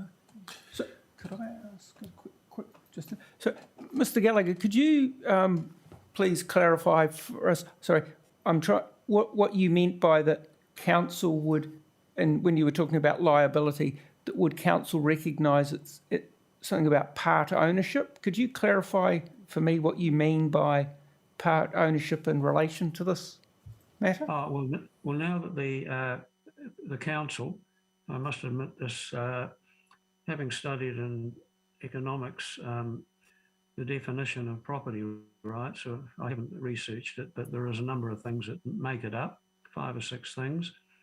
And one of them is if the council has a right to dictate to me how I use my trees, if you like, then that gives them a property right. Okay. Right, and so, There's the ability to sell, the ability to, there's numerous things that come into it, but it makes the council effectively a part owner with property rights that override mine. right. Okay, no, thank you. Commissioner Williams. Hope that's clear. Thank you, Mr. Gallagher. That was an extremely succinct and clear presentation. And just to clarify that, is there anything that the proposed objectives and policies and rules would do to thwart you? Are they stopping you doing something on your property? Or, I mean, is there a practical matter that the scheduling of these trees stops you from doing? Or is your objection much more on a matter of principle? Well, it's principle and pragmatic. The principle part is the taking away of my property rights. And I guess we all know of the importance of property rights, so I won't go into that. The other thing is the pragmatics of maintaining the trees, particularly from a health and safety point of view. There are a number, I've taken a couple of photographs actually before, and it shows about half a dozen stumps of branches where the branches have fallen into, much to the neighbours, upsetting the neighbours were not impressed. And that's happened, actually it happened before we bought the place, and it's happened over the years. There's been several quite big branches have fallen into the lane. So what I had done, well, I have hopefully tidied that up. I've had some tree people in and had it trimmed up to a certain height. So hopefully, but if that becomes an issue down the track, I mean, the council regulations, as I looked at it, are incredibly detailed. There's something like you're not allowed to touch anything if it's more than so many millimetres in diameter. So if there is a problem, then I'd be worried about delays in fixing it. And if I do have to get it in, will the council share in the costs as a part owner? So I hope has that answered it properly? That's answered it very clearly, thank you. Mr. Gallagher, can you tell me about the trees? While you've been talking, I pulled up the council's database. It appears like it's of your property, so that's 26 Tereti Road. Yes. It looks, at least as regards the council overlay, that there's one tree and it's on the road reserve, and so I'm a bit puzzled. Can you explain your understanding of where the trees are that you think are notified and what they are? Well, I assumed, I'm not clear, but I'm assumed they're on my property. I probably assumed that because the fence, they're surrounded by our fence. That's his property there outside the boundary line. I mean, if they are the council trees, I would agree that changes the whole thing.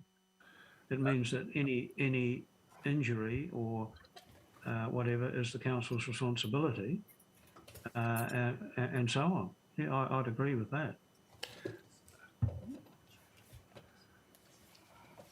I mean, obviously, when these branches have fallen, we've cleaned them up, chainsawed them and got rid of them and tidied the road as much as we could. But that's just something you do as a ratepayer, I suppose. But and I assumed, because I was sent the letters and so on and emails by the council explaining all this, the implication was that they must have thought I was I owned the trees. If they didn't, why would they have involved me? All good questions, Mr. Gallagher, to which I don't know the answer, but which I'm going to ask the council officers to tell me the answer. Yeah. Well, yeah. I mean, yeah.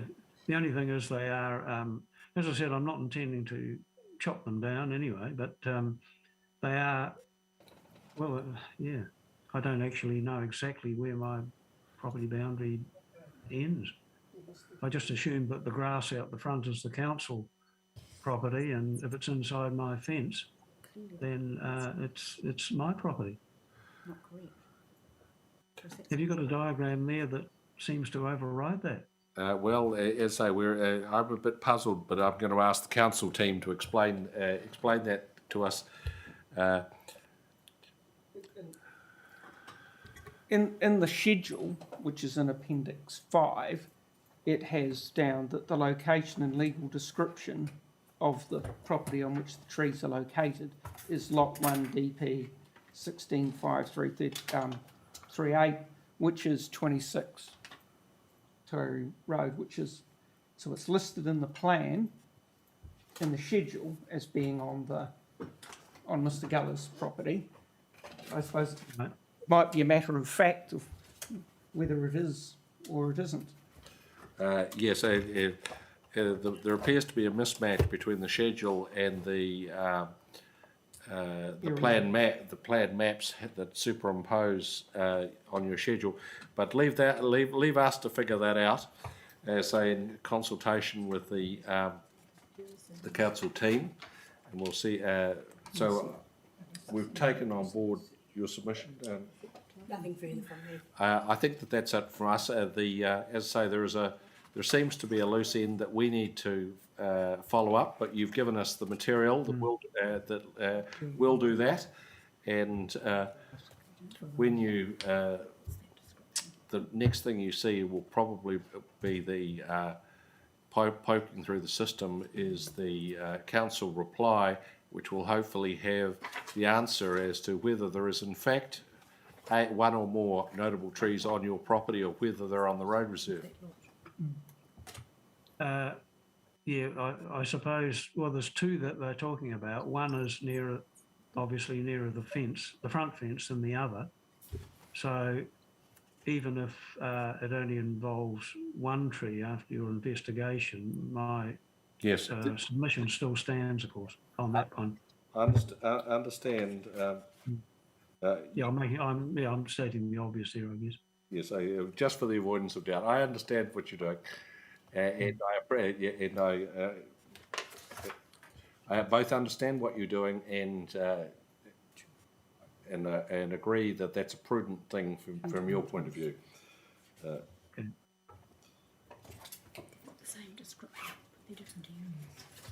So I think that's all from us for the moment. Okay. Yep. Thanks for your time. Many thanks, Mr. Gallagher. Okay then. Thank you. Bye. The two lots have the same legal description, but they're different areas. So this one's 0.036. Oh, so there's a different. And that one's 0.08, but they've both got the same. Oh no, that's lot 1.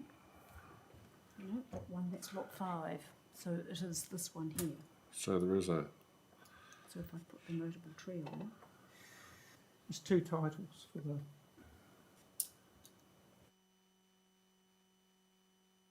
Two titles for the property, and the trees are only listed on one of them. Well, there's only one tree listed. No, it's a cluster.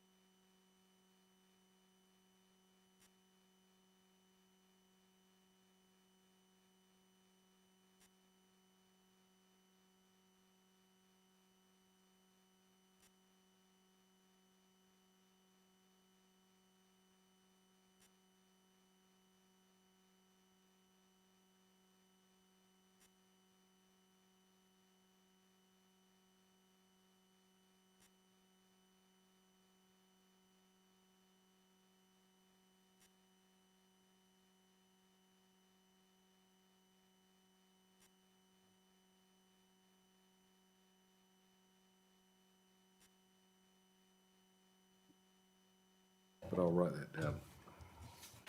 Lot 1.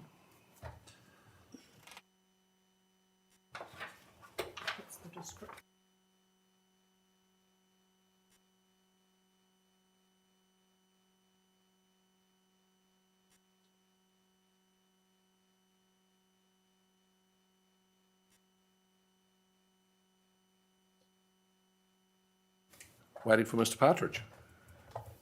Hello, Mr. Hello, I'm here. Sorry, we're just sorting out a loose end from the previous submitter. It seems that I was the only one that was under any confusion, which is not unusual, but you get that. So, Mr. Partridge, thank you for your detailed evidence and for participating in the expert conferencing. No problem. That we appreciate the time you taking first of all taking the interest and then contributing so constructively. When I asked Mr. Saxon whether he understood, following expert conferencing, that there were any points of disagreement between you, he said he didn't think there were. So I'm asking you the same question. Are there any loose ends that are not in your that were not the subject of agreement in the expert conferencing statement from your point of view? We managed to find enough points of agreement to reach compromises on all the matters that we didn't initially agree on. So, no, there's no outstanding matters which weren't agreed upon. That's a healthy scenario.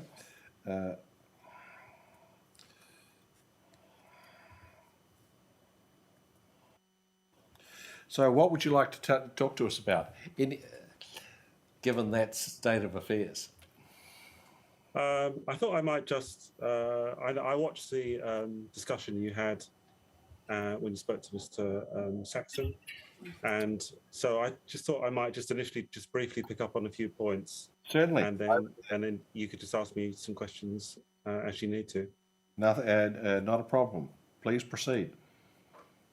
Okay, so just a sort of summary of the situation. So essentially roots of trees spread well beyond their canopies from the age of semi-maturity. So that's like a well-known researched finding from many arborists over multiple years. So, you know, it's not the case that roots just stop at the drip line of a tree, so that there is need to protect roots beyond the canopy. And essentially, the root area is a volume which is required to maintain the health and functions of any particular tree. If you remove roots from that area, then it will generally lead to some sort of dysfunction or reaction in the tree. Most arborists agree that up to 10% loss of roots is generally acceptable, but for older trees, they're more sensitive to loss of roots, so you have to be more careful with those. And generally speaking, notable trees tend to be the older, more mature ones.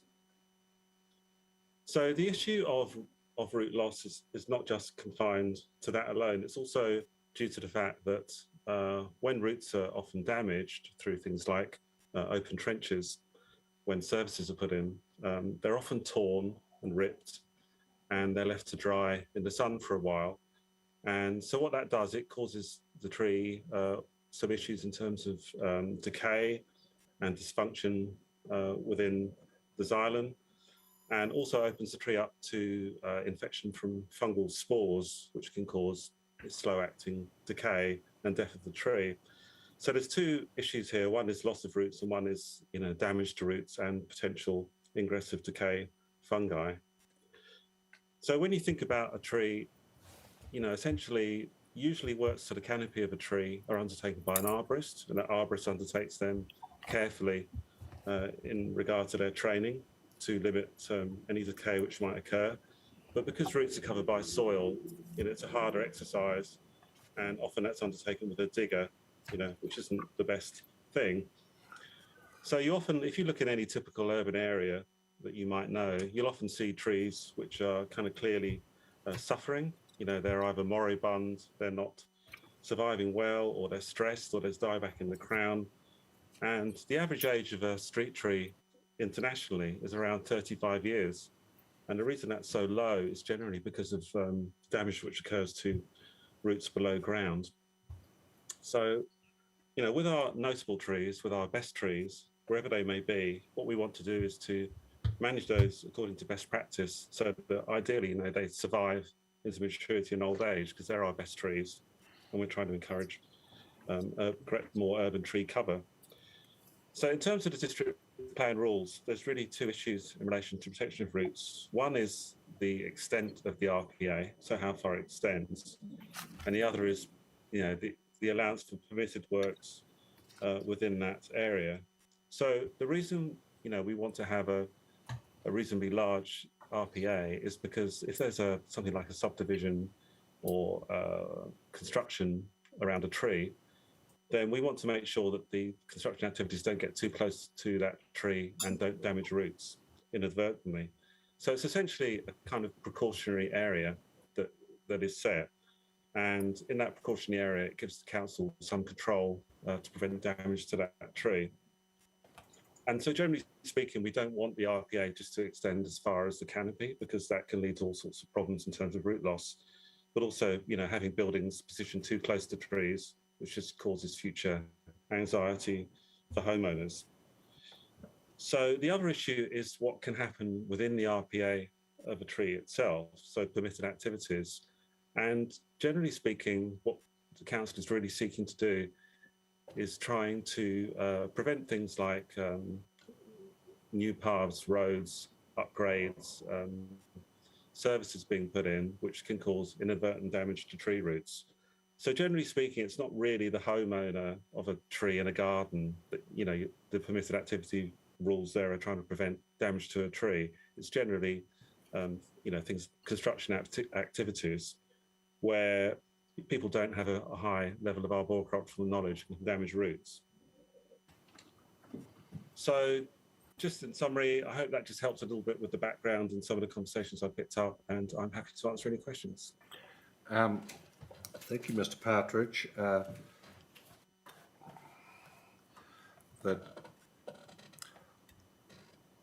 in our discussion with council staff, I don't know how much of it you heard, that the council planner, Ms. McRacklin, expressed some concern that some of the terms you and Mr. Saxon agreed might be used. You knew what they meant, but they're not obvious to the lay reader like the homeowner. And I wonder if you could just give me some clarification. You've talked about air excavation. So what is that? Like, so basically, it's a method of removing soil where the soil is either sucked up using an air vac machine or blown off using an air spade. So essentially, it allows the roots to be exposed without damaging them inadvertently using a spade or a digger. So it's a piece of machinery. What's an air spade? It's a device that blows out air under high pressure through a nozzle and basically clears soil away from roots and creates a hole. it's the gardener's vacuum cleaner. Yeah, essentially speaking, but you know, it's Industrial strength, perhaps. That's right. Yeah. But But you know, I think the point I was trying to get across when I spoke earlier was that, you know, normally these things would be used in relation to development around a tree, like, you know, maybe like a subdivision or an extension to a house. So you wouldn't expect a homeowner to be doing these kind of things. Thank you, Mr. Partridge. Commissioner Williams here. Yes, I'm slightly concerned at the thought of a homeowner with an air vac wreaking havoc. But tell me, are these commonly available bits of equipment? Would you expect? I don't know who would have it, the arborist or a earthworks contractor. I mean, are they available locally? Yes, there's plenty around the Wellington region, and they're available and they're used frequently when activities are undertaken in the root zone of notable trees. And when you talk about hydro excavation, by extension, is that a high pressure hose effectively? Yeah, so that's a high pressure hose. The problem with that is that it can strip off the outer bark and cambium off a root. So sort of more progressive advice is that an airback is preferred because it doesn't have the capacity to do that. And usually the hydrovac's operated by big companies who don't really understand how routes work.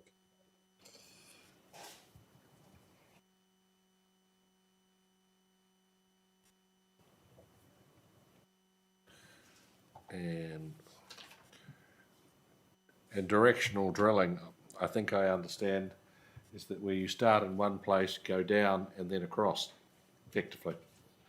Yeah, underground without necessarily needing to disturb the top metre of soil. Yep.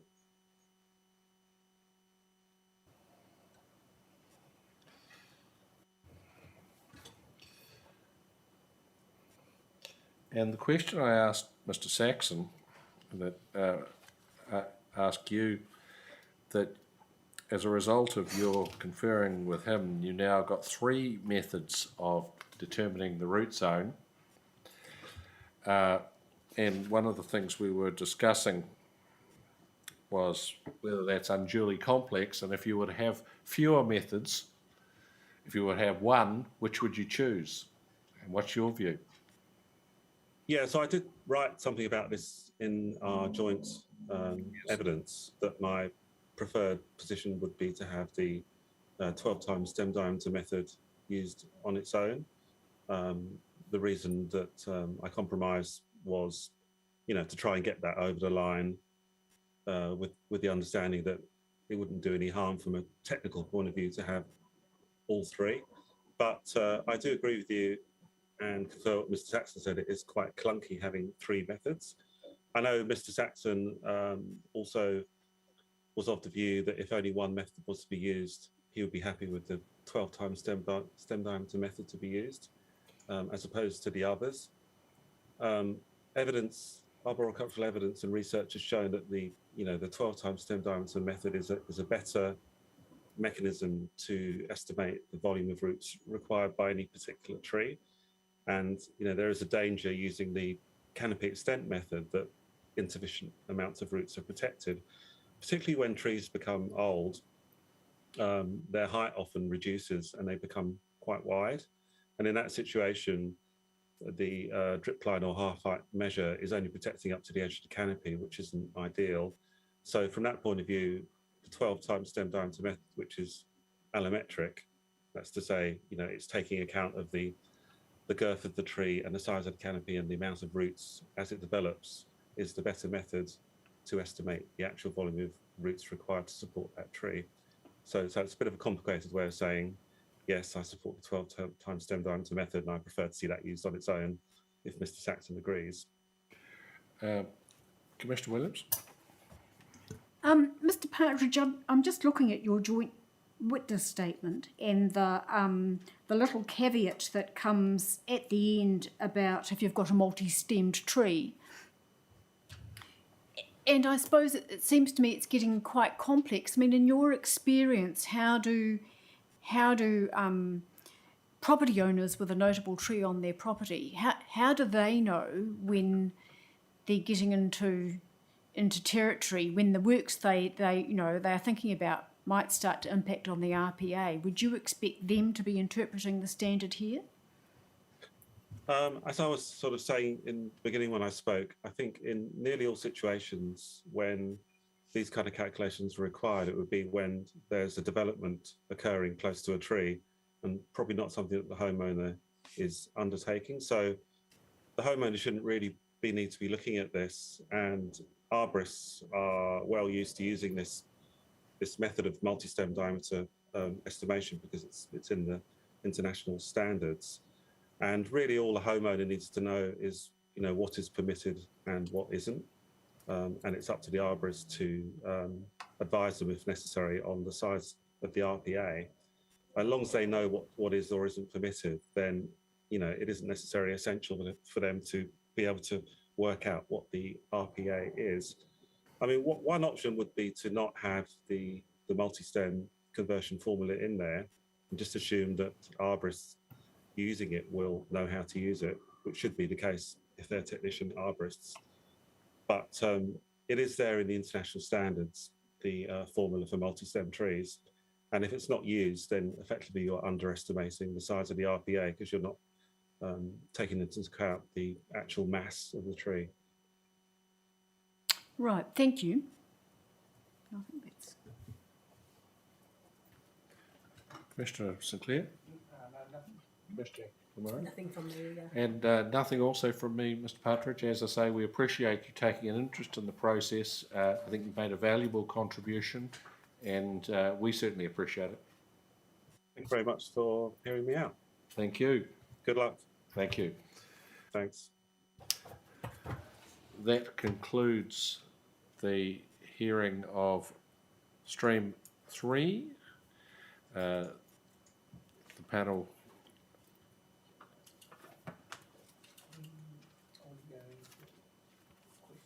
Yes, the panel's going to confer. We will give the council team some guidance as to things we particularly would like some feedback on.